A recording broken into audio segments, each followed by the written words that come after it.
Nosotros hemos estado estudiando en esta introducción que se llama ¿qué es el hombre? Uno de los aspectos muy importantes que nosotros tenemos que saber de lo que es el hombre, y es cuál es la naturaleza del hombre. Y sabemos que la naturaleza es el equipo con la cual el hombre viene al mundo.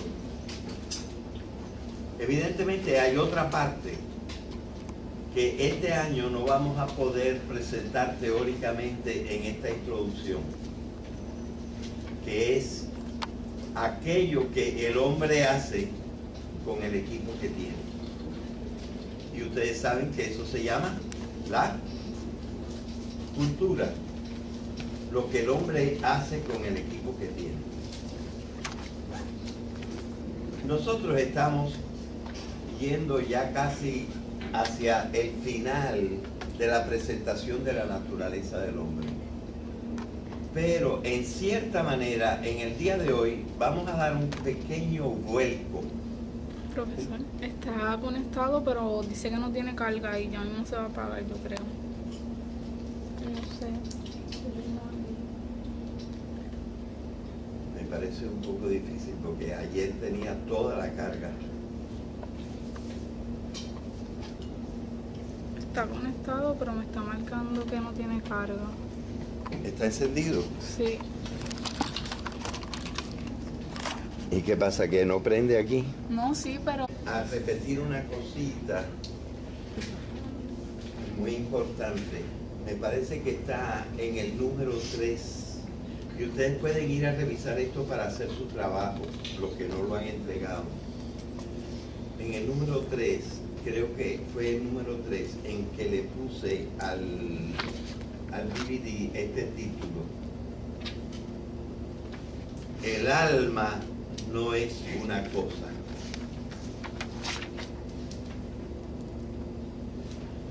Y realmente, en la primera clase, tengo una muchacha que apunta lo importante. Y le pregunté a la clase, ¿y si el alma no es una cosa, qué es? Y ella lo supo responder. ¿Hay alguien de ustedes que pueda responder a esa pregunta? Muy bien. Dilo tú también. Una función. Una función. Una función, pero ¿quién tiene funciones? Las cosas. ¿Y cuál es la cosa de la que el alma no es una, sino hasta 3 funciones?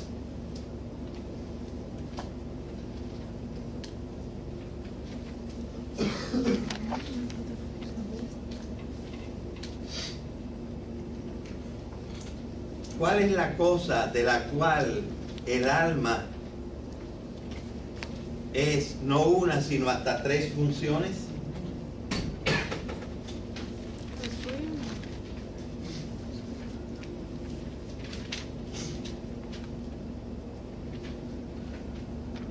Si el hombre no es 2 cosas, sino una cosa, ¿qué es la cosa en el hombre?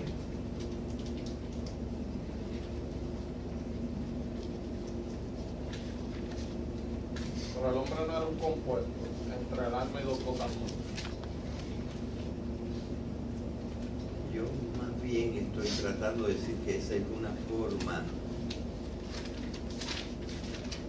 rebasada de decirlo, una forma que ya está un poco obsoleta. Eso es lo que yo estoy tratando de enseñar en esta clase. Que esa forma de ponerlo, aunque es un lenguaje legítimo. ¿Por qué es un lenguaje legítimo? Porque se usa. Pero hay que explicarlo. Y eso es lo que yo voy a explicar más especialmente en el cursillo que voy a dar por las tardes. Como profesor, yo le tengo una pregunta. Sí. Hay veces que en esta clase te ha dicho que el alma es importante científicamente y otras veces que no es tan importante, que no se incluye tan importantemente. Entonces, ¿dónde queda el alma? ¿O lo es o no lo es? Eso es lo que yo estoy preguntando ahora. Y como lo enseñé, estoy preguntando si lo saben. Bueno, es que eso yo creo que depende del punto de vista.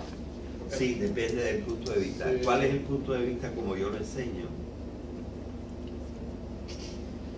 Que sí, sí. Te dijo que era. Dilo. Que sí, sí. No basta decirlo así. ¿Qué ibas a decir tú? Me dijo que era un acontecimiento, un evento. Muy bien, puedes llamarlo un acontecimiento, un evento, es la conciencia, es una función, la función intelectiva, pero también la función conductual. Yo introduje la palabra conato, y también es una función afectiva. Y son las tres últimas cosas que hemos estado estudiando: lo cognoscitivo, lo conductual y lo afectivo. Eso es lo que corresponde a la antigua nomenclatura del alma.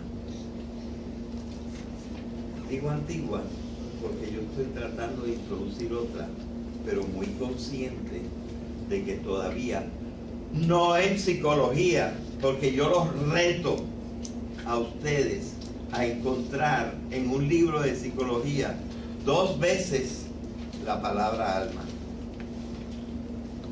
Va a estar una vez cuando expliquen que psyché quiere decir alma, pero más allá de eso no van a encontrar la palabra alma en psicología. Pero no porque no se encuentra significa que no está ahí, porque hay una teoría la cual lleva a los religiosos en la psicología. Yo voy a precisamente explicar, y es una de las preocupaciones de Gilberto, que nosotros no vamos a botar el niño con el agua de la palangana. ¿Conocen esa expresión? Cuando tú lavas a un nene, primero sacas el nene y luego botas el agua. Y alguna gente lo que hace, o lo que supone que hace, es que tira al niño con el agua sucia de la palangana. Yo no voy a botar el alma, pero voy a decir cómo hay que pensar del alma. Eso es lo que estamos viendo. Pero te lo digo claramente, los libros de psicología ya no hablan del alma. Usan otro lenguaje. Luego nosotros tenemos que ver qué queda del concepto alma. Y la ventaja que hay de considerar al hombre como una unidad. Y no, como decía Descartes. Aquí hablamos de lo que decía Descartes. ¿Qué decía Descartes? Que el hombre era 2 cosas.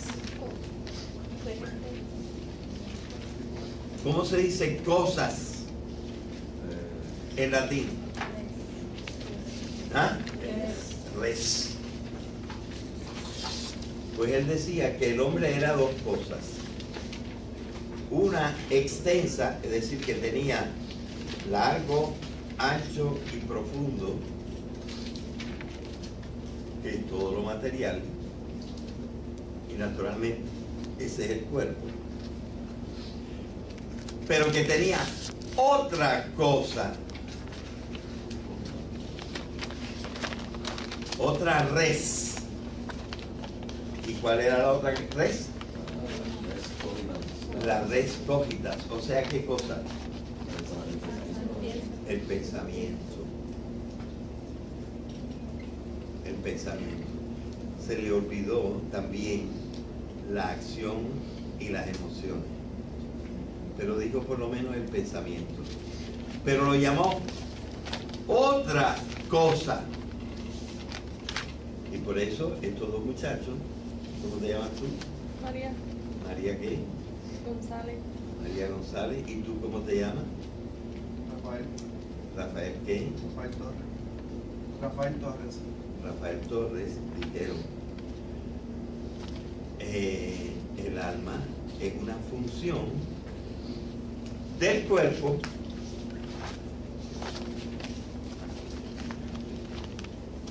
pero nosotros, ¿ya encendió? Sí. Nosotros pudiéramos decirlo mejor que simplemente decir que el alma es una o tres funciones del cuerpo. Porque, por ejemplo, el cuerpo de los animales y el cuerpo de las plantas no tienen la función de pensar, ni tampoco la función de hacer en el sentido de crear. Y no tienen tampoco la función de hacernos sentir y emocionarnos. Aunque ellos tienen algunas emociones, pero no es lo mismo emoción que sentimiento. Entonces, para decirlo más correctamente como lo debiéramos decir ya, aprenderlo así, tendríamos que decir lo que llamamos alma. Podemos seguir en algunas circunstancias, no cuando estamos hablando científicamente, ni cuando estamos hablando con propiedad en filosofía. Pero en el lenguaje ordinario, ¿por qué no hablar de alma? Y es el que usa la religión también a menudo. El alma se va para el cielo hasta que luego regresa a la tierra y se une a su cuerpo y resucita. Y ese es un lenguaje que dice algo, pero no dice el algo como sucede. Y es precisamente lo que nosotros queremos aprender.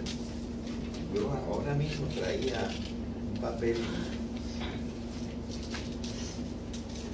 no se lo di a nadie, un papel doblado. No es este tampoco.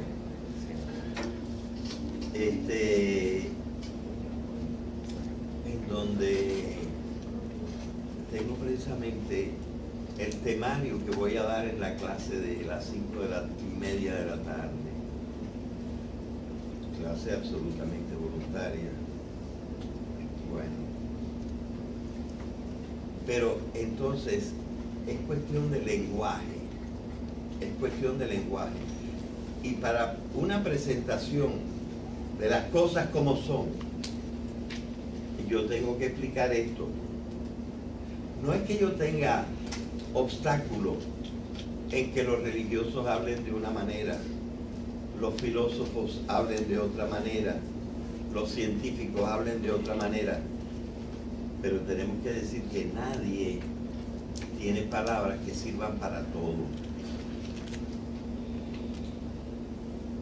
Y hay realidades que se le escapan a los científicos porque no tienen la palabra necesaria para decirlo. Bien. Entonces, ¿de qué cosa es función lo que una gente llama el alma? Bueno, la respuesta que a mí me gustaría oír de ustedes es esta.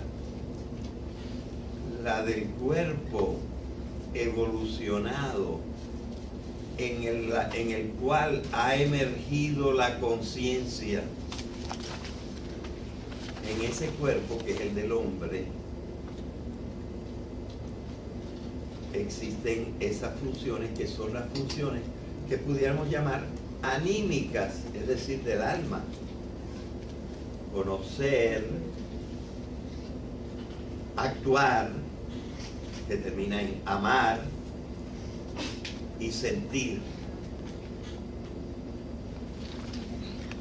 Miren ustedes, La conciencia. yo no digo que la planta es dos cosas: madera y vida. No. En todo caso, yo digo, la planta es madera viva, pero no son dos cosas. Porque la vida es también una función. Pero yo no digo que los animales y las plantas están hechos de dos cosas, de materia y vida. No. La vida en la evolución de la materia es la función de la materia que se organiza a sí misma.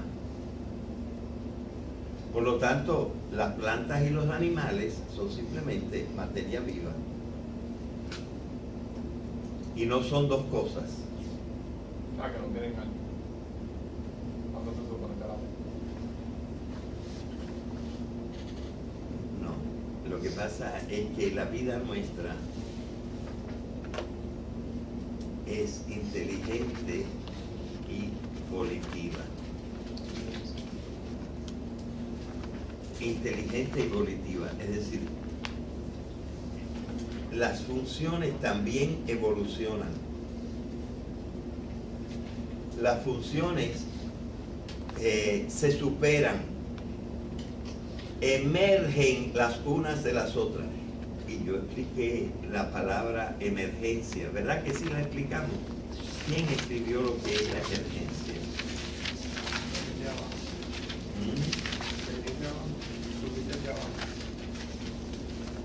Sí, eso es etimológicamente, ¿verdad? Algo que surge y sale más allá.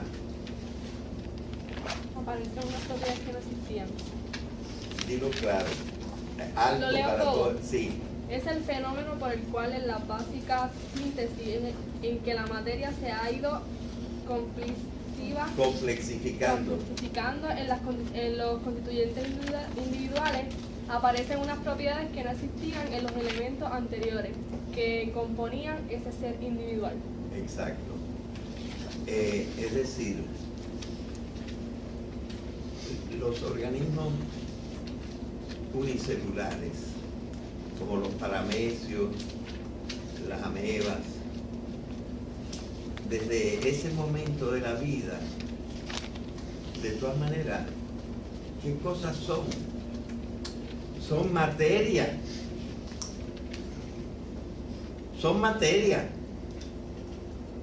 Pero esa materia tiene unas propiedades que no tiene toda la materia. Esa es una materia tan complexificada ya en moléculas, ¿verdad?, que ha logrado regularse a sí misma,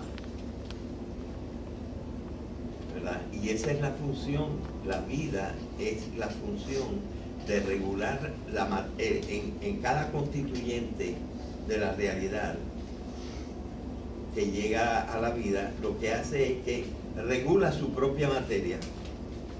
Sí, dime. El amor sería parte del alma, una función del alma. Es la forma más alta de la acción. Y una persona que no da amor, ni siente el amor, y haría lo contrario de lo que sería el amor. ¿Tuviese alma? ¿O tiene alma? Sí, pero no ha desarrollado la función. Y claro, nadie la lleva a cero.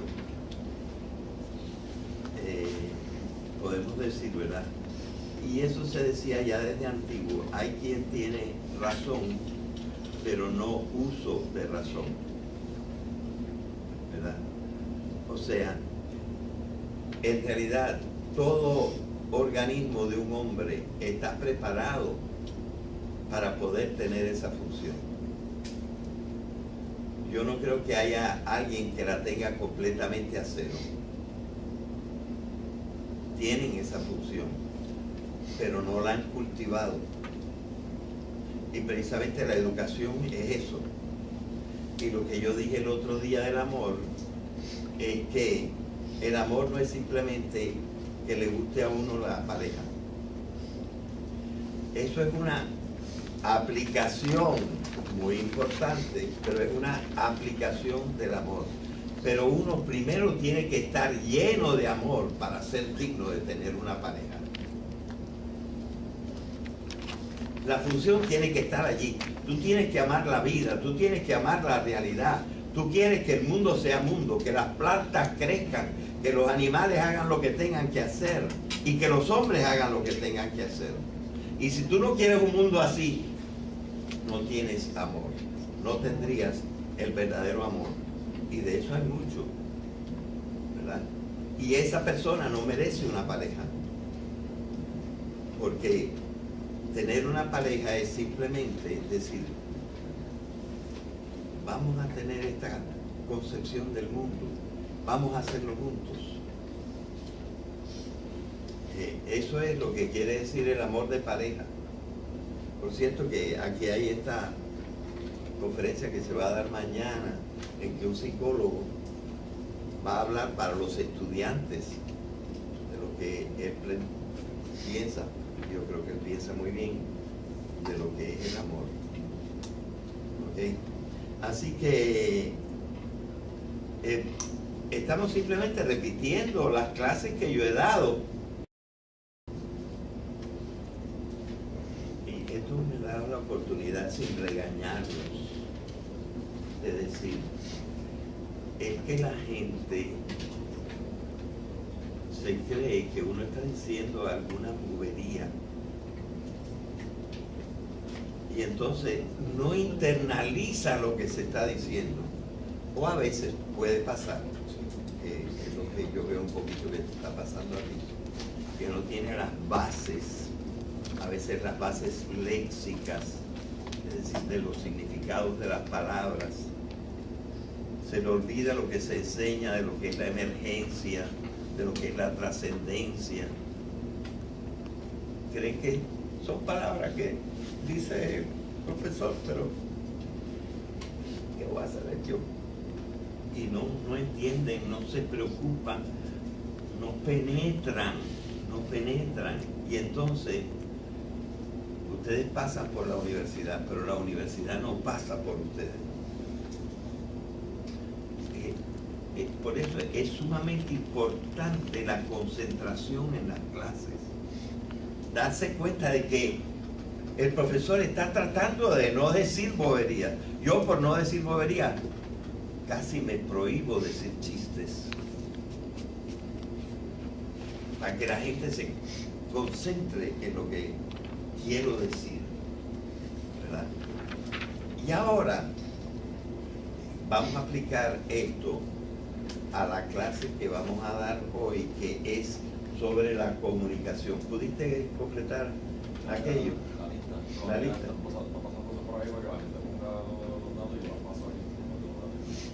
Bueno, porque ya me haría falta encender el...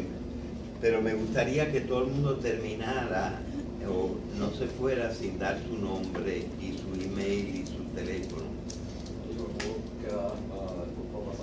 Bueno, está bien, pero ahora prende ahí y pon la conexión y busca el cuadro. El hombre. Sí. Bien. Yo les dije que hoy vamos a dar un pequeño vuelco. ¿Y en qué consiste el vuelco? El vuelco es que todo lo que hemos estado mencionando, lo biológico, lo cognoscitivo, de lo cual hemos mencionado nada más dos partes, lo racional y lo mítico, lo lógico y lo mítico. Lo conductual, en donde uno de los elementos es exclusivo del hombre, que es lo conductual voluntario. Pero el hombre también tiene el reflejo y tiene el instinto. Y todo esto está basado en el cerebro triuno. ¿Recuerdan el cerebro triuno? Los 3 circuitos del cerebro. ¿Recuerdan eso?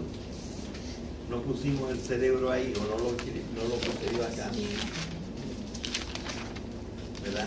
Esto da origen a 3 tipos de conducta diferentes. Y el tercer tipo de conducta, último, tiene varios nombres y se llama la conducta voluntaria. Por eso en los verbos del hombre había decisión, propósito, concertación y amor. Eso no lo tienen los animales. En realidad los animales no deciden. Los animales obran impulsados por sus instintos. Pero por eso los animales no son libres. Entonces, estas 3 funciones de que nosotros hemos hablado, la cognoscitiva, la voluntaria y la afectiva, son funciones del organismo evolucionado y emergido del hombre. Es decir, no de cualquier organismo, sino de un organismo que ya tiene todo el desarrollo, sobre todo neurológico, que tiene la especie humana. Allí es donde se da el ser que puede pensar, el ser que puede decidir y amar, y el ser que puede realmente sentir, que se emociona con la música, se emociona con una historia, se emociona con la decisión de otra persona, siente. Es una función de la vida que no tienen los animales nada más. Los animales no la tienen completa. Bueno. Pero todo lo que hemos mencionado hasta aquí, lo biológico, lo cognoscitivo, lo conductual, volitivo o voluntario y lo afectivo, todo esto lo pueden hacer los individuos. Y claro, todo individuo tiene cuerpo.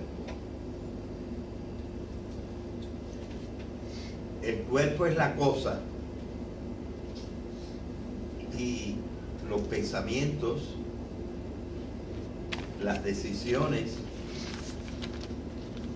y los sentimientos son cosas que ese individuo puede tener. ¿Ok? Y hasta aquí estamos hablando del individuo. Y nosotros le dedicamos una clase bien al principio a decir que no hay ser más individual que el ser humano. Hasta en su biología. Porque si tú te cortaron una mano, esa mano no vuelve a salir. A los cangrejos todavía les sucede que si te cortan la tenaza, te vuelve a salir una tenaza. Pero el hombre no. El hombre es totalmente individual. Ahora hemos logrado en los trasplantes y cosas por el estilo, forzando nuestra naturaleza, pero lo hemos hecho. Así que en realidad la parte que he estado considerando del hombre hasta ahora es la parte en donde se muestra su individualidad. No hay nada más individual en el mundo que el organismo humano. Pues ya como ustedes saben, la piedra, tú le das un martillazo y ya tienes 2 piedras. Hasta ciertos animalitos y ciertas plantas las cortas a la mitad y ya tienes 2 plantas y 2 animalitos. Pero el hombre es una individualidad completa. Completa. Y las funciones del hombre basta que estén apoyadas en ese individuo, que sobre todo tiene un cerebro emergido del cerebro de los animales, pero muy superior al de los animales. Tiene esas funciones superiores. Estos son los individuos. Pero aquello que yo voy a explicar hoy no lo puede hacer el individuo solo. La comunicación no la puede hacer el individuo humano solo. Necesita por lo menos otro individuo más.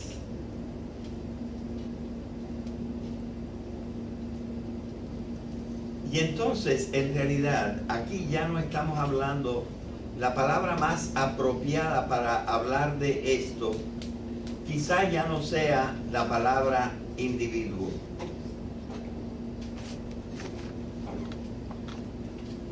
Sino la palabra persona.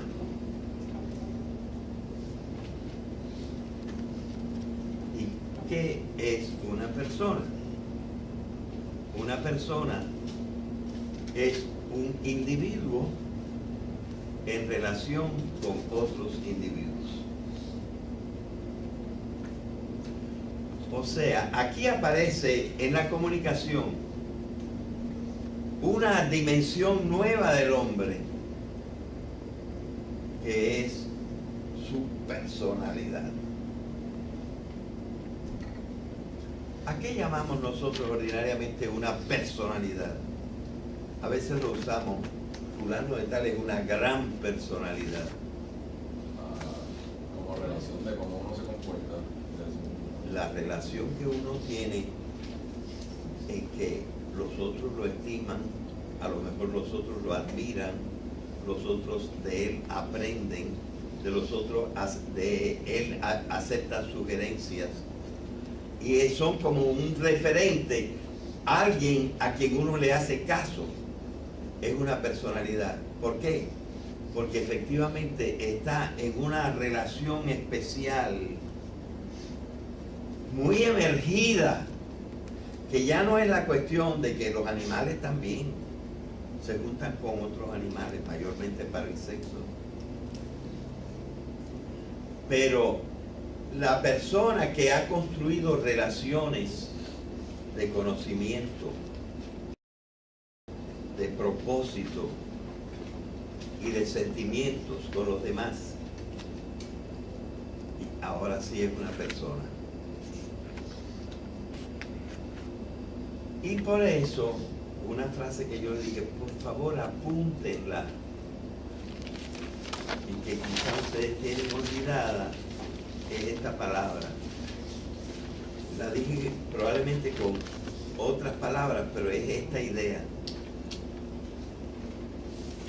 El individuo humano no puede dar razón cabal del fenómeno humano total, porque el fenómeno humano total no es exclusivamente, meramente individual. ¿Se traban en las palabras o comprendieron? El individuo humano no puede dar razón hasta el fin, hasta el cabo. No puede dar razón cabal hasta el cabo, hasta el final de lo que es el fenómeno de ser hombre. El fenómeno de ser hombre es no solo individual, sino social. Y el carácter social del hombre ya debería estar incluido en el concepto de persona.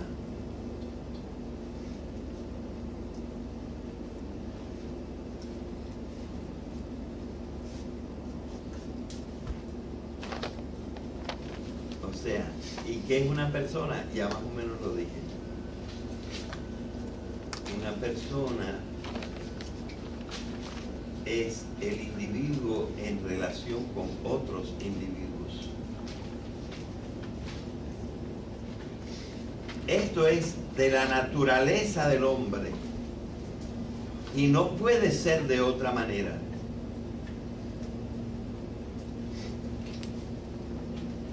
Es decir, la comunicación nos hace ser más hombres. Sin comunicación, pues, la vida humana no sería completamente humana. Por lo tanto, la comunicación, porque la naturaleza es simplemente el equipo, y el equipo lo tenemos ahí, porque tenemos el aparato fonador, tenemos la vista, tenemos el oído, y con esto nos podemos comunicar hasta muy especialmente, ¿verdad?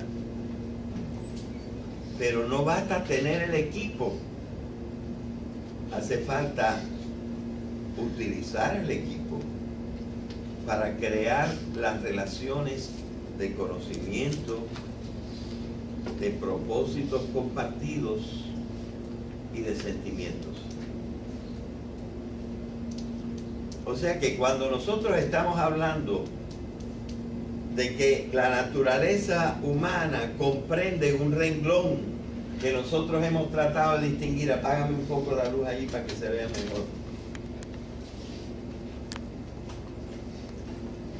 Lo que después de la parte de lo afectivo que está allí como en violeta, está, ¿verdad?, lo comunicativo, ¿no es así?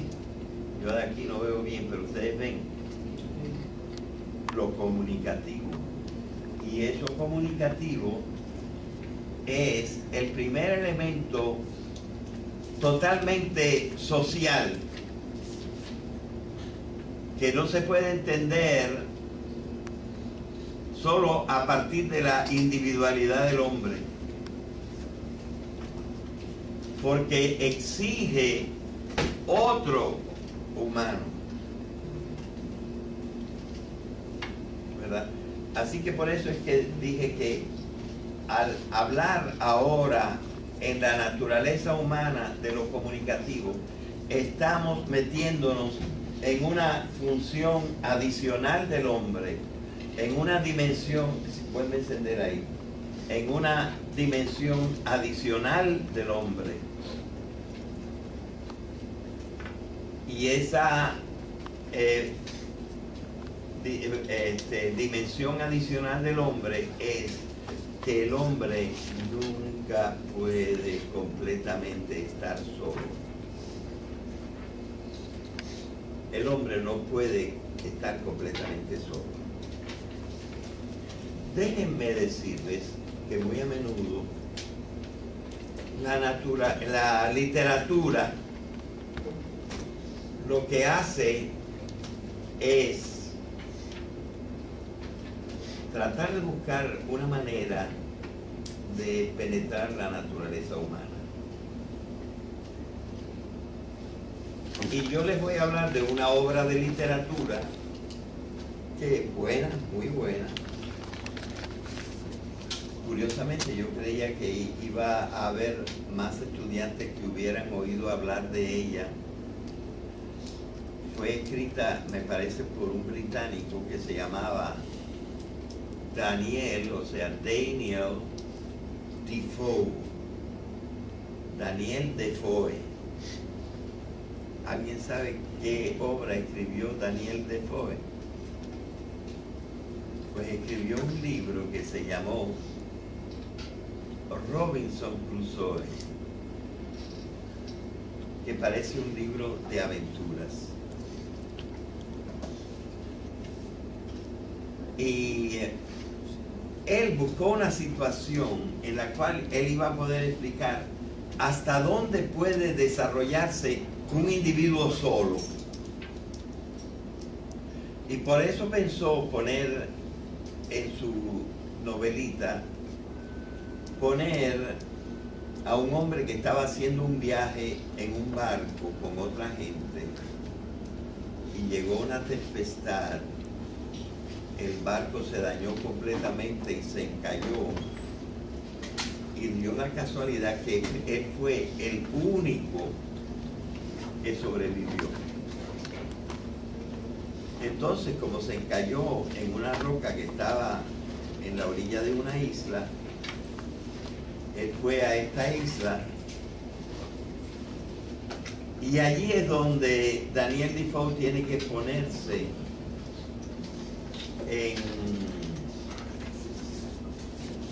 a inventar qué puede hacer un hombre solo.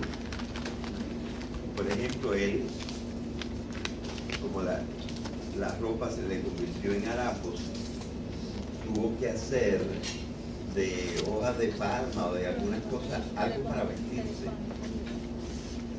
Tenía que buscar animalitos para comer, plantas que se pudieran comer. Pero él se acordaba que los hombres vivían en casas, y entonces tuvo que hacer una especie de chocita de 2 pisos para protegerse de los animales. Pero ¿saben lo que encontró Daniel Defoe? Que podía hacer muy pocas cosas el hombre. Entonces tuvo que inventar que Daniel Defoe volvió al casco del bote, se zambulló para encontrar martillos, serruchos, clavos, madera. ¿Y qué cosas son todo esto? Productos de otros hombres. Fíjense cómo Daniel Defoe no pudo seguir con su cuento para poder expresar el desarrollo del hombre, sino buscando otros elementos de la realidad, como los martillos, los serruchos y la madera, que ya estaban hechos por otros hombres. Entonces Daniel Defoe no estaba, Robinson Crusoe no estaba completamente solo. Tuvo que recurrir a cosas hechas por otros hombres. Pero no solamente eso, sino todavía no podía realmente poner un hombre viviendo en plenitud. ¿Y qué tuvo que hacer? Tuvo que inventar que en la isla esa desierta había un salvaje solito, que Robinson Crusoe descubrió un viernes y le puso por nombre Viernes. ¿Para qué? Para poder poner a Robinson Crusoe a hablar, a compartir ideas, que es completamente necesario para los hombres, comunicarse. Ven ustedes lo que yo estoy tratando de decir, cómo la literatura trata de explorar una situación humana, y al explorar la situación humana no puede llegar a hablar de un solo hombre, sino que a este hombre lo tiene que poner en relación, y este hombre se tiene que comunicar con los demás hombres, porque esto es parte de la naturaleza humana, y el hombre, el individuo humano no puede dar razón cabal. No hemos pasado la lista.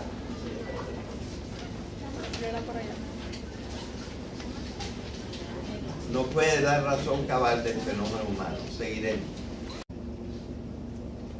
Yo más bien estoy tratando de decir que esa es una forma rebasada de decirlo, una forma que ya está un poco obsoleta. Eso es lo que yo estoy tratando de enseñar en esta clase. Que esa forma de exponerlo, aunque es un lenguaje legítimo, ¿Por qué es un lenguaje legítimo? Porque se usa. Pero hay que explicarlo. Y eso es lo que yo voy a explicar más especialmente en el cursillo que voy a dar por las tardes. Profesor, yo le tengo una pregunta. Sí. Hay veces que en esta clase está dicho que el alma es importante científicamente y otras veces que no es tan importante, que no se incluye tan importantemente. Entonces, ¿dónde queda el alma? Número 3, en que le puse al DVD este título. El alma no es una cosa.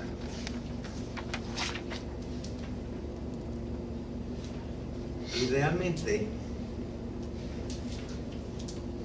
en la primera clase, tengo una muchacha que apunta lo importante. Y le pregunté a la clase, ¿y si el alma no es una cosa, qué es? Y ella lo supo responder. ¿Hay alguien de ustedes que pueda responder a esa pregunta? Muy bien. Dilo tú también. Una función. Una función. Una función, pero ¿quién tiene funciones? Las cosas. ¿Y cuál es la cosa de la que el alma no es una, sino hasta 3 funciones?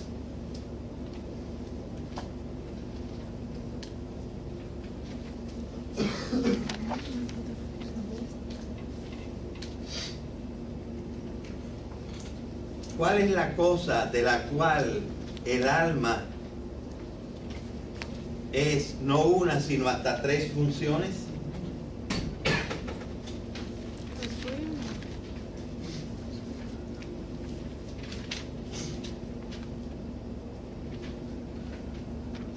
Si el hombre no es 2 cosas, sino una cosa, ¿qué es la cosa en el hombre?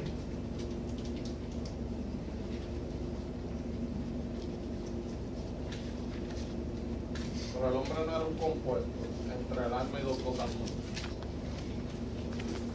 Nosotros estamos yendo ya casi hacia el final de la presentación de la naturaleza del hombre.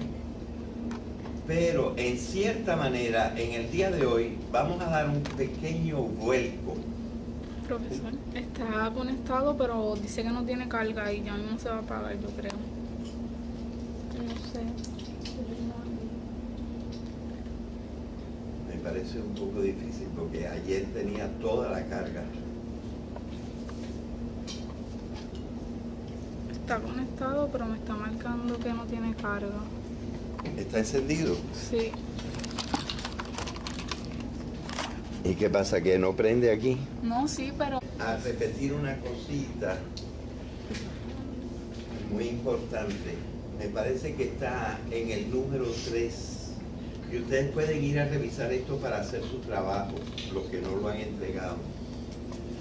En el número 3, creo que fue el...